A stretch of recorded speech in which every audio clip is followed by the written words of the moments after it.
अगर उस समय हनुमान समय पर नहीं पहुंचते तो शायद रामायण की कहानी कुछ और ही होती। लेकिन क्या आपने कभी सोचा है कि पाताल लोक में ऐसा क्या हुआ था कि हनुमान जी को अपना पंचमुखी रूप धारण करना पड़ा? लंका का युद्ध अपने चरम पर था। रावण जान चुका था कि अब उसकी हार निश्चित है, इसलिए उसने अपनी आखिरी चाल चली और पाताल लोक के मायावी राजा अहिरावण को बुलाया। अहिरावण तंत्र मंत्र और मायावी शक्तियों का स्वामी था। एक रात जब पूरी वानर सेना सो रही थी, तब अहिरावण ने छल से राम और लक्ष्मण का अपहरण कर लिया और उन्हें पाताल लोक ले गया।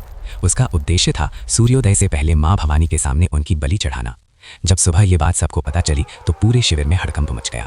तभी विभीषण ने बताया कि ये काम अहिरावण का है और वो पाताल लोक में रहता है। ये सुनते ही हनुमान जी बिना एक पल गवाए पाताल लोक की ओर चल पड़े। वहां पहुंचकर उन्होंने देखा कि राम और लक्ष्मण मजबूत बेड़ियों में बंधे हुए हैं और उनके चारों ओर 5 दिशाओं में 5 दीपक जल रहे हैं। विभीषण ने बताया कि ये 5 दीपक अहिरावण की जीवन शक्ति हैं। जब तक ये दीपक जलते रहेंगे तब तक उसे कोई भी नहीं मार सकता। लेकिन एक शर्त थी, इन 5 दीपकों को एक ही समय पर बुझाना होगा। अहिरावण हंसते हुए बोला कि ये किसी एक प्राणी के लिए असंभव है। तभी हनुमान जी ने अपना अद्भुत पंचमुखी रूप धारण किया। पूर्व दिशा में वानर मुख, दक्षिण में नरसिंह मुख, पश्चिम में गरुड़ मुख, उत्तर में वराह मुख और ऊपर आकाश की ओर हयग्रीव मुख। अपने इस दिव्य रूप में हनुमान जी ने एक साथ 5 दिशाओं में प्रचंड वायु छोड़ी और एक ही पल में 5 दीपकों को बुझा दिया। दीपक बुझते ही अहिरावण की सारी शक्तियां समाप्त हो गईं। वो कमजोर होकर गिर पड़ा और हनुमान जी ने तुरंत उसका वध कर दिया।